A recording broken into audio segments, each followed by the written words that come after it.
artista apaixonado e brilhante. Um escritor extremamente profícuo, dado a metáforas, a grandes imagens, sobretudo nas cartas que ele escreveu ao seu irmão. Infelizmente, ele passou a sua curta vida lidando com problemas graves de saúde mental, mais ou menos apoiado por médicos, pelo seu irmão, por pessoas que talvez ignorassem tanto quanto ele o estado em que ele vivia. Mas nós tivemos a sorte de ter acesso às grandes obras que ele fez. Com vocês, Van Gogh por ele mesmo, nas cartas a Theo.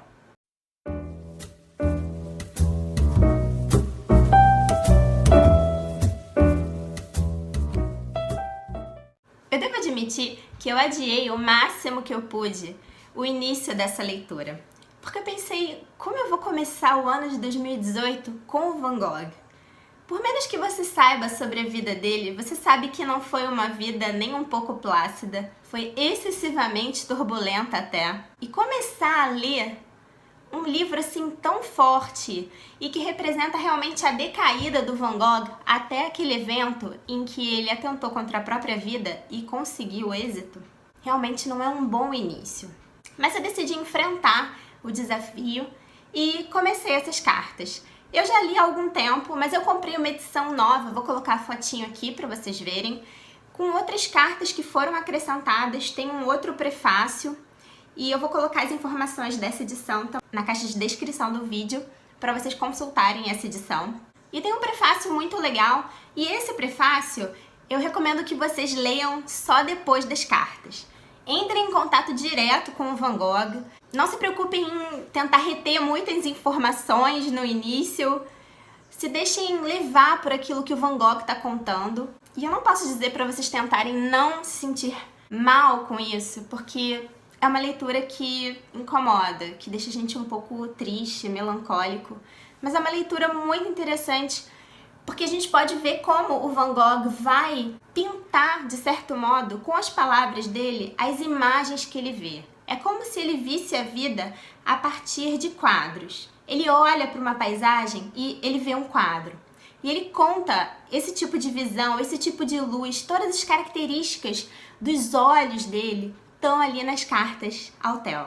Entrar em contato com esse processo criativo, seja de um escritor, seja de um pintor, e o Van Gogh ele é um exemplo clássico disso.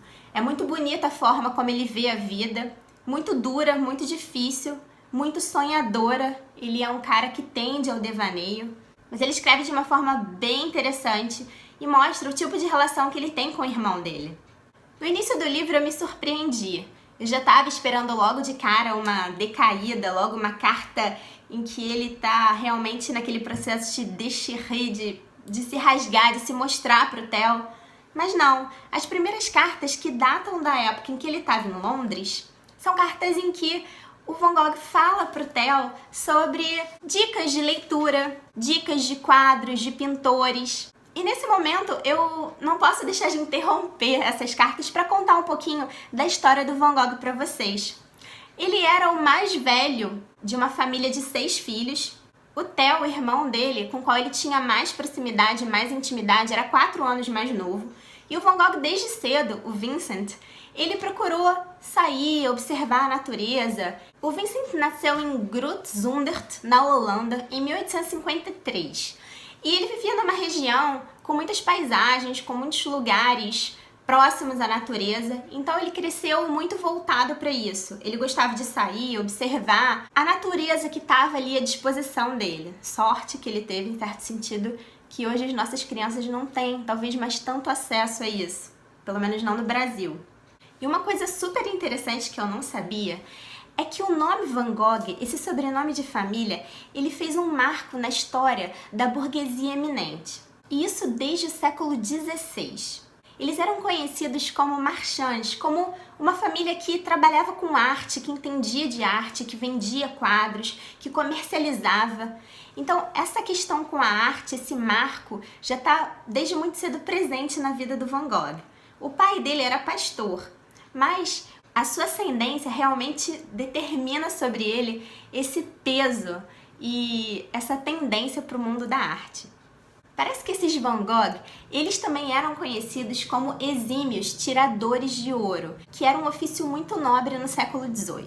Não é à toa que em 1869, o tio dele, que também se chamava Vincent, vai conseguir para ele um emprego numa casa muito famosa, uma casa de obras de arte, que trabalha com arte na Europa, que é a Casa Goupil. Mas a família do Van Gogh, embora tenha esse passado de eminência, progresso econômico, o Van Gogh conhece uma época em que eles estão muito pobres e realmente era difícil sustentar uma família com 6 crianças. Então, em 1869, ele vai conseguir esse emprego e ele vai se fixar em Londres em 1873. E no início é impressionante, porque o Van Gogh era uma espécie de funcionário modelo. Ele era muito responsável, muito interessado e ele aceitava se submeter àquilo que estava sendo ensinado a ele.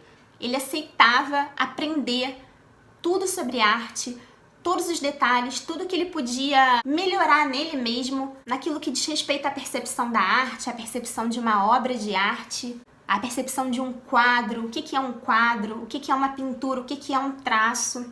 Então o Van Gogh se deixou nessa posição de absorver todo o conhecimento daquele mundo artístico. O Van Gogh, então, no início, ele trabalhava em Bruxelas. E em 1873, o Theo, o irmão dele, vai pra lá também. Embora tenha 15 anos só, parece que ele é um garoto muito maduro, muito esperto, muito dedicado e responsável, e ele também vai trabalhar na Casa Goupil. Mas o Van Gogh era um funcionário tão exemplar que poucos meses depois do Theo integrar o quadro de funcionários da Casa Goupil, o Van Gogh é mandado a Londres. E o Van Gogh e o Theo têm um pequeno período de convivência na casa dos pais e é a partir dessa mudança do Van Gogh para Londres que vai começar essa correspondência.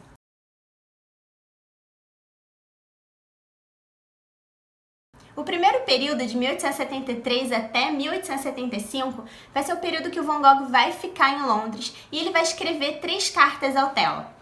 E são cartas que tratam de aspectos mais gerais da vida dele, cartas que falam sobre o trabalho e falam, sobretudo, a respeito de conselhos que o Van Gogh dá para o irmão dele. Conselhos sobre o que ler, o que pendurar na parede do quarto, vai contar tudo que ele tem, tudo que ele observa, os lugares que ele visita. Ele inclusive diz o seguinte numa carta: ache belo tudo o que puder. A maioria das pessoas não acha belo o suficiente. Então ele convida o Theo a observar, a procurar beleza nas coisas que ele vê. Ele sugere hábitos alimentares ao Theo, sugere livros do Dickens, caminhadas e, sobretudo, a observação de obras do Rembrandt. E nesse período de Londres há 3 cartas. Esse período é o mais leve, mas logo em seguida vai vir um período em que ele vai escrever uma carta bem interessante.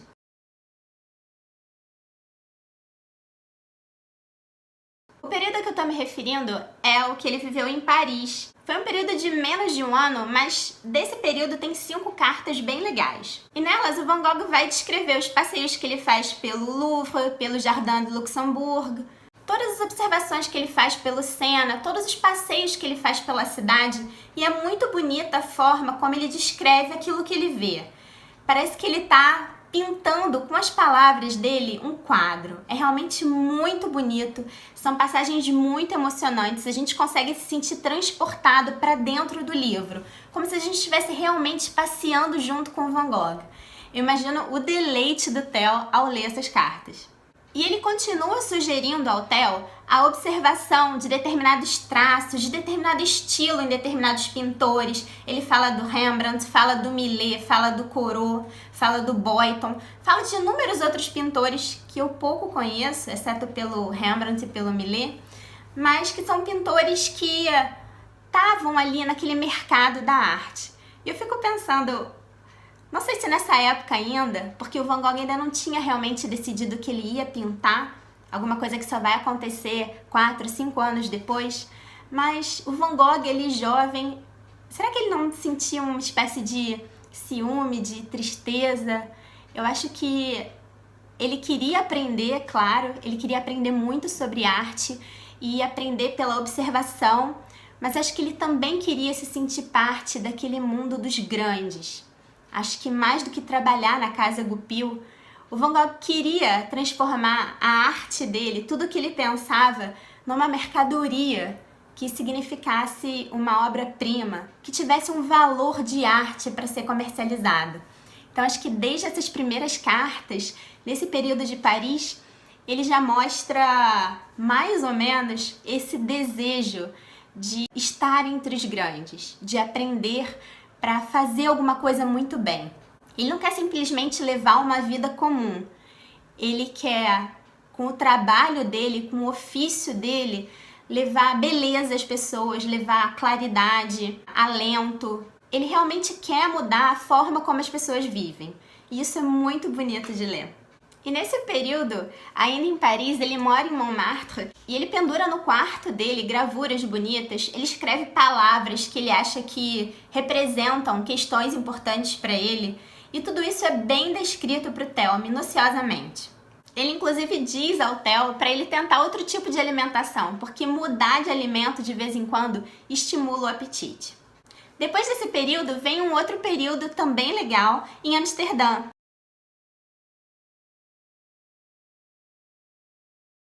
E lá ele vive pouco mais de um ano, entre 1877 e 1878.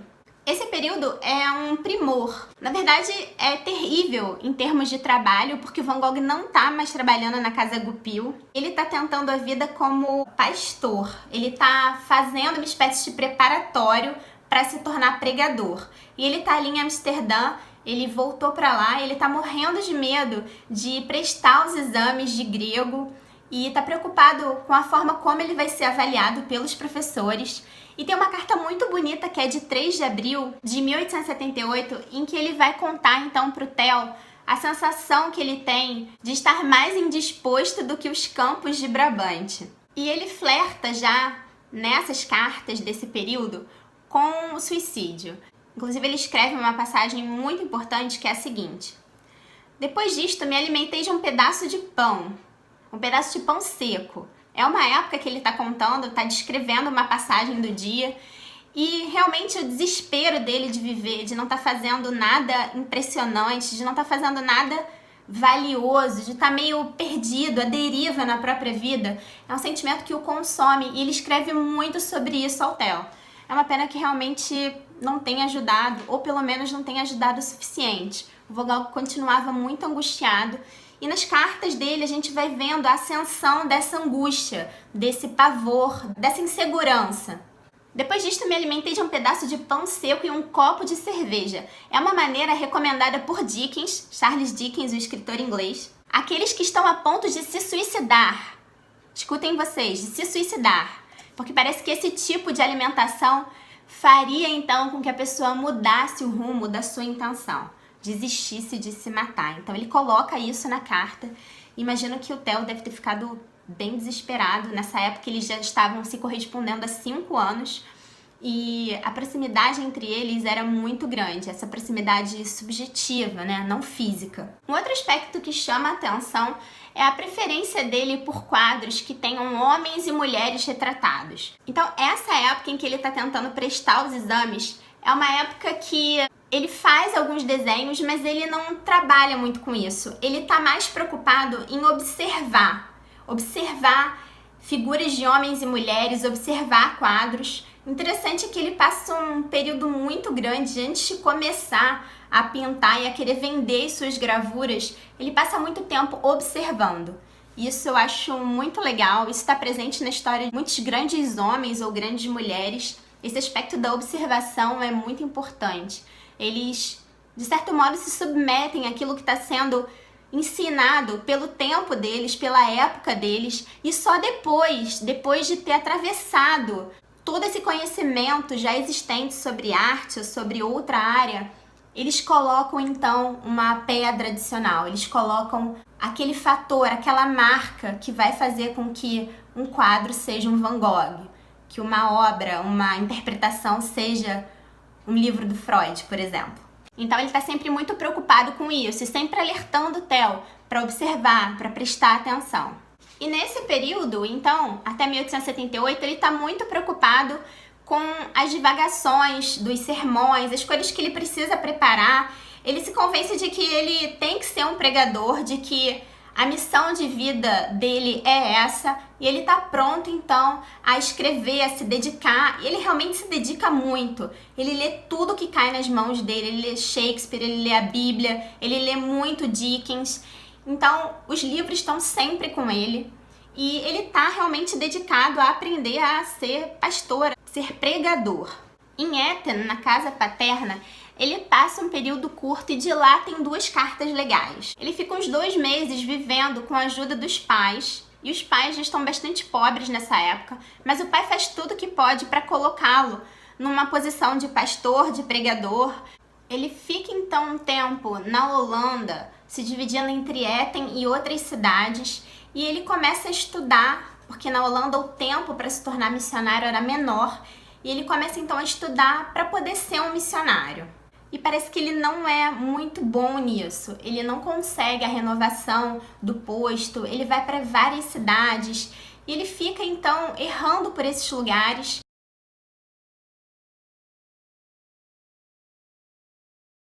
Ele vai finalmente para o Borinage, na Bélgica, que é uma região com minas de carvão, e lá ele faz muitos desenhos a carvão, tem muitas gravuras, tem muitas pinturas bonitas descrevendo a vida daqueles mineiros. E ele consegue que muitas pessoas posem para ele. E nessa época, então, ele estuda bastante os livros, ele compra livros, ele gasta dinheiro com material. O pouco dinheiro que ele tem, ele usa para realmente se cercar desse conhecimento que existia sobre como desenhar melhor, sobretudo como desenhar figuras humanas. E em 1878, com 25 anos, é impressionante como o cara entende de arte. Mas o olhar que ele tem é um olhar de artista. Não é simplesmente o olhar de alguém que vende quadros, de um marchand. Ou talvez, quem sabe, o olhar de um marchand seja realmente um olhar de artista, mas um artista que não foi por esse caminho da concretização desse valor e desse olhar em obras de arte da sua autoria. Mas o Van Gogh, ele tem um olhar diferente.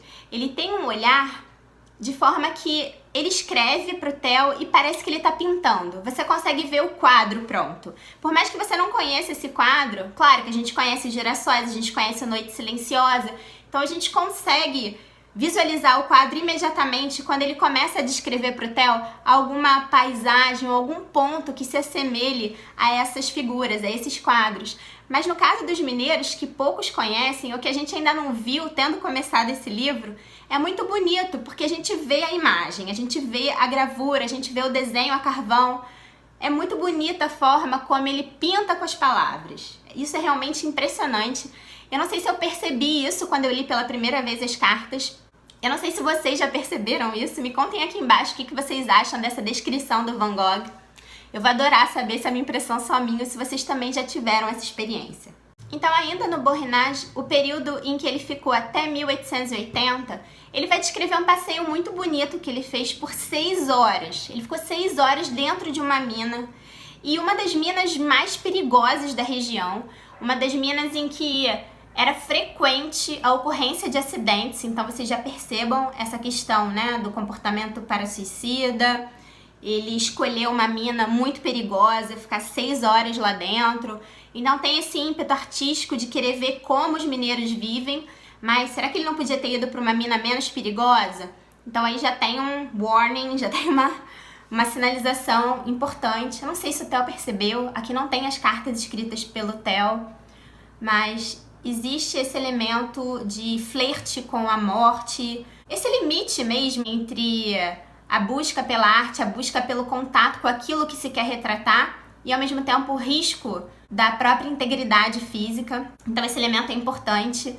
Não sei se o Theo percebeu, mas é alguma coisa que ele descreve, ele enfatiza os perigos que envolvem a mina e ele foi lá para retratar. Então esse é um ponto importante também desse período no Borinage, que foi de 1878 a 1880. Eu procurei dividir mais ou menos para vocês os períodos nas cartas e tentar encaixar um pouco da vida do Van Gogh. Eu espero que não tenha ficado muito confuso. Mas então hoje eu vou interromper aqui esse período. Nós estamos em 1880 no Borinage e nessa época o Van Gogh continua gastando dinheiro com os modelos, com os livros que mostram as perspectivas do corpo humano. Ele vai passar uma época de muito pouca higiene também é um dado diagnóstico importante, digamos assim. Ele tá sempre com aspecto sujo, as pessoas notam isso, por mais que os hábitos de higiene da época fossem diferentes do que os que nós temos hoje em dia, chamava atenção a falta de asseio dele. Isso, inclusive, prejudicava o trabalho que ele tentava como missionário. Ele vivia com roupas sujas, ele se despojava do que ele tinha. Se ele reparasse em alguém, ele achava que precisava mais do que ele. Ele comia muito pouco, ele segurava todo o dinheiro que ele conseguia para gastar com a arte mesmo, com livros e modelos. Então esse é um momento em que esses aspectos são muito importantes até aqui. Vamos ver então no próximo vídeo como é que a gente vai encontrar o Van Gogh. Esse é o primeiro vídeo sobre essas cartas que eu tô fazendo para vocês. O pontapé inicial para vocês se animarem com essa leitura. Espero que vocês tenham gostado desse vídeo. Eu também fiz um outro vídeo aqui no canal em que eu falo sobre uns quadrinhos que eu li do Van Gogh. Deem uma olhada lá nesse vídeo, eu vou colocar o link aqui em cima para vocês checarem. Se você me assistiu até aqui, eu tenho certeza que você deve ter gostado desse vídeo, então dá um like, compartilha com seus amigos e se você ainda não é inscrito aqui, se inscreve no canal para você estar sempre ligado nos vídeos que eu posto aqui 2 vezes por semana. Eu vejo vocês no próximo Aline os Livros. Tchau!